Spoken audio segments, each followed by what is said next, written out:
Good afternoon সবাইকে। India versus Sri Lanka আজকে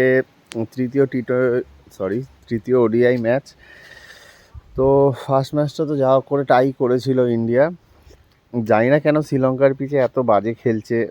শ্রীলঙ্কার নতুন স্পিনাররা এসে 6 উইকেট নিয়ে নিচ্ছে 20 রান দিয়ে 23 রান দিয়ে।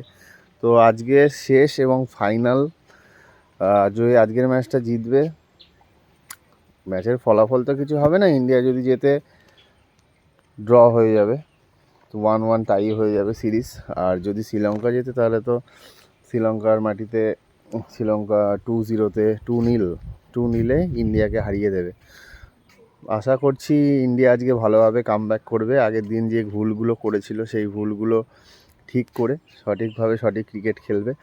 আজকে আর্শদীপ সিং খেলছে না, দেখলাম ঋষভ পান্ত খেলছে। ঋষভ পান্ত আগের ম্যাচে খেলেনি, এই ম্যাচে ঋষভ পান্ত খেলছে।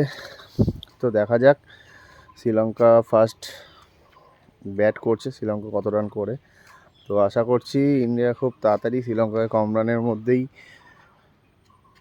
অল আউট করে দেবে অথবা আটকে দেবে। তো দেখা যাক কি হয়।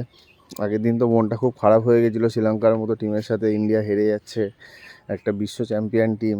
তো মন খারাপ হওয়াটাই স্বাভাবিক। আশা করছি আজকে তার সদুত্তর দেবে এবং এই ম্যাচটা জিতবে। দেখা যাক কি হয়। চলো, লেটস প্লে।